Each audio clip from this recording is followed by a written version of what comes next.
Hello everyone, welcome back to my channel. তোমরা সবাই কেমন আছো? আশা করি সবাই ভালো আছো। তো আজকে আমি একটা নতুন টিজারের রিভিউ করতে চলেছি, যেটার নাম হলো তোমার হলো 120 বাহাদুর। তো টিজারটা কালকে আছে, আমি আজকে দেখলাম টিজারটা। দেখার পর ভাবলাম তোমাদের সাথে রিভিউ করে দিই। তো টিজারটা রিভিউ করার আগে তোমাদেরকে বলি, তোমরা যদি মুভি টিজার দেখা পছন্দ করো বা মুভি রিভিউ দেখা পছন্দ করো, তাহলে তোমরা আমার এই চ্যানেলটা সাবস্ক্রাইব করে দিতে পারো, কারণ আমি এই চ্যানেলে সবসময় মুভি ট্রেলারের আপডেট দিয়ে থাকি আর রিভিউ করে থাকি। যদি তোমাদের রিভিউ ভালো লাগে তাহলে তোমরা চ্যানেলটা সাবস্ক্রাইব করে দিতে পারো।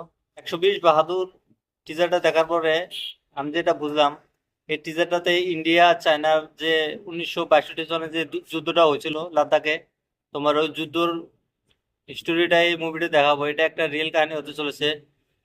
লাদাখে 24 ডিগ্রি সেলসিয়াসে আমাদের যে জওয়ানরা ছিল তারা কিভাবে লড়াই করছিল চায়নার 3000 ফৌজির সাথে, 120 জওয়ান। তো তাদের জন্য এই মুভিটা বানানো হয়েছে।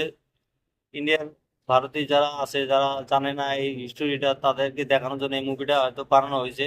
তো টিজারটাতে যে মেজর শয়তান সিং এর যে চরিত্রে রোল করছে, সেটার না, হিরোটার নাম হলো তোমার হলো ফারহান আক্তার। সে এর আগে মিলখা সিং মুভি একটা করছিল, তা মুভিতে ভালো হিট হয়েছিল, কিন্তু এই মুভিটাতেও সে ভালো একটা অভিনয় করেছে। টিজারে তাকে ভালোভাবে প্রেজেন্ট করছে। তো টিজারটা দেখার পরে যেটা ভাবলাম, এই টিজারটা অসাধারণ টিজার কাটিং করছে। টিজারের ভিজুয়াল গুলা খুব সুন্দর হচ্ছে, অ্যাকশন সিন গুলা খুব ভালোভাবে কাট করছে টিজারের জন্য। তো এই মুভিটা তোমার হলো 21 নভেম্বর 21 নভেম্বরে রিলিজ করা হবে সিনেমা হলে। তো টিজারটা